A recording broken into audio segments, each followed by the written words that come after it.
चलिए आपको ले चलते हैं अब 11th हाउस में। आज हम बात करेंगे 11th हाउस में होने वाली डिजीज़, 11th हाउस की बीमारियों के बारे में बात करते हैं। 11th house is very important house being उपाच्या एज वेल एज काम त्रिकोणा हाउस। काम त्रिकोण का भी 11वां घर है, मालिक है, एक हिस्सा है काम त्रिकोण का, 3 में से एक है। और दूसरा ये उपाच्या स्थान है, हमारी इच्छाओं का घर है, और 11वें घर को इच्छा पूर्ति का घर भी बोलते हैं। मटीरियल गेन का भी यही घर है, फुलफिलमेंट ऑफ डिजायर्स का भी यही घर है। छठे से छठा है, 12वें से 12वां है। तो ये 2 त्रिक हाउसेस का भावत भावम है, 2 घरों का, छठे का छठा, छठे का भावत भावम, 12वें का 12वां, 12वें का भावत भावम। तो इसके साथ जुड़ी हुई हैं कुछ बीमारियां, और मूवेबल साइन के लिए ये बाधक स्थान भी है। कालपुरुष की कुंडली में मूवेबल साइन का ये बाधक स्थान है। और यहाँ हम जो बीमारियां डील करेंगे, हमारे घुटने से के नीचे जो टांगे हैं हमारी, वो 11वें घर से देखी जाती हैं। हमारे एंकल तक, घुटने से लेके टखने तक, एंकल जिसको इंग्लिश में बोलते हैं, टखना हिंदी में बोलते हैं, और पंजाबी में बोलते हैं गिट्टा, गिट्टे तक जो है वो यहाँ से देखा जाता है। और इसमें जो डिजीज़ होती है, इसमें पोलियो की एक बड़ी नाम मुराद बीमारी है, वो भी हम 11वें घर से देखते हैं। वेरिकोज वेन, हमारी जो एक नाड़ी होती है, जो जनरली लड़कियों को ज़्यादा होती है बीमारी, हम पिंडली है घुटने के नीचे, वहाँ पे हमारा एक पंप लगा होता है जो नीचे आए हुए खून को रीसर्कुलेट करने के लिए, हार्ट तक लेके जाने के लिए वो पंप पुश करता है खून को। उसके ख़राब होने से प्रेशर बढ़ जाता है, हमारी पिंडली की नाड़ियों में प्रेशर बढ़ जाता है। प्रेशर के बाद वो पिंडली की नाड़ियाँ फटने के कगार पे आ जाती हैं, वो बाहर दिखाई देने लग जाती हैं, और जिसके ये होता है उसको इतनी पेन होती है कि वो खड़ा भी नहीं हो पाता। तो उसके लिए डॉक्टर कई बार उनको एक गर्म खास किस्म की जुराब आती है, वो पहनने के लिए देते हैं, दवाई देते हैं ताकि वो किसी तरह उसको थोड़ा सा नम किया जाए। लेकिन ये पेन वही बता सकता है जिसको वेरिको पेन की बीमारी हो। ये अनबियरेबल पेन है, सैटिका पेन से मिलता जुलता इसका सिम्टम होता है।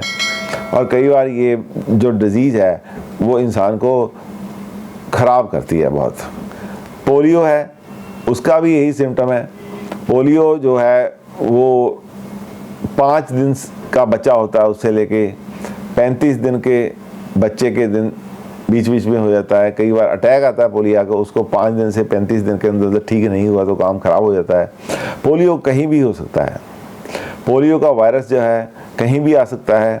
ये नोज़ मल्टीप्लाइज इन थ्रोट, ये जो वायरस है ये गले में फैलता है, नोज से जाता है, इंटेस्टाइन में फैलता है।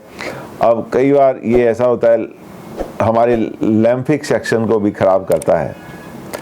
ये इसका वायरस का पैदा होने का जो समय है, समय पैदा होने से लेके फैलने तक का समय है, वो 5 से 35 दिन के अंदर होता है। और इसके सिम्टम होते हैं कि ये जिस भाग में पड़ जाता है वहाँ पर प्रॉब्लम आती है। पहले इसके सिम्टम ये होते हैं कि फीवर होता है बंदे को, गले में खराश होती है, नेक नम हो जाता है, लिम्स में खराबी आती है, वॉमिटिंग होती है, एब्डोमिनल पेन होती है, कॉन्स्टिपेशन होती है। लेकिन जब वायरस पूरी तरीके से बंदे के मसल्स को वीक कर देता है, उस समय पैरालिटिक अटैक भी हो जाता है, जिससे आदमी ज़िंदगी भर के लिए नाकाम हो जाता है। उसकी हड्डी में जो नुक्स आते हैं सारी ज़िंदगी के लिए होता है। ये कई बार नर्व सिस्टम को पड़ता है, कई बार स्पाइन को पड़ता है, किसी भी हड्डी में ये आ सकता है, किसी भी भाग में ये आ सकता है। ये चाइल्डहुड में से लेके 19-20वीं सेंचुरी में ये बीमारी आई थी, अब तक फैलती जा रही है। इसको अभी बहुत वैक्सीनेशन आ गई है इसके ऊपर, लेकिन फिर भी कभी कभी ये हमें देखने में मिल जाती है। एस्ट्रोलॉजिकली बुध जो है, जो हमारी नाड़ियाँ होती हैं, वेन्स जितनी भी होती हैं, उनका बुध कारक है।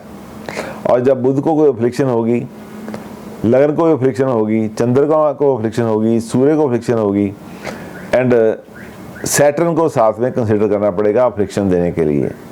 The relation of these planets with trik house, trik lords are the causative factors. ये सूर्य, मून लगना, बुध जब कोई प्रभाव अपना छठे, आठवें, 12वें के साथ रखते हैं, वहाँ पे आगे बैठते हैं, या छठे, आठवें, 12वें के स्वामी बुध के ऊपर परम प्रभाव छोड़ते हैं, तो ये बीमारी होने का खतरा रहता है। 11th and 9th house being controller of paralyse, 9वां घर और 11वां घर पैरालाइज को कंट्रोल करते हैं। 9वां घर लेग्स के नीचे का पैरालाइज कंट्रोल करता है, 11वां घर हाथों का और बाजुओं का पैरालाइज कंट्रोल करता है। इसलिए इनको अकेरियस साइन को, सजिटेरियस साइन को इसकी सीट माना गया है। और कोई भी जहाँ पे एक प्रॉब्लम आएगी उस तरह का पैरालाइटिक अटैक या पोलियो का अटैक हमें मिल सकता है। वेरिकोज वेन के मैं बता चुका हूँ सारी बात। Astrologically Venus and Rahu are main karaka. शुक्र कुशन होता है, शुक्र जेल होता है। मेडिकल एस्ट्रोलॉजी में हमारी हड्डियों में पाया जाने वाला जेल होता है, जॉइंट्स में पाया जाने वाला जेल होता है। राहु इन्फेक्शन होता है, वायरस होता है, बैक्टीरिया होता है। 11th हाउस इसकी सीट है, अकेरियस साइन, सैटर्न इसका मालिक है। इसलिए इसका जब रिलेशन कभी त्रिक हाउस से होता है, 6, 8, 12 घरों से होता है, तो इस बीमारी होने का खतरा रहता है। 11th हाउस में इंसान का बायां कान भी होता है। बायां कान में कोई प्रॉब्लम होगी, जैसे हमने आपको ईयर को अंदर से बाहर से सारा पढ़ाया था इसका 2nd हाउस में, सेम तरीके से हम इसको 11th हाउस में देखेंगे, वही थ्योरी चलेगी जो 2nd हाउस की है। तो इसके साथ 11th हाउस की बीमारियां यहीं पे ख़त्म हो जाती हैं। आशा करता हूँ आपको समझ आ गई होंगी अच्छे से।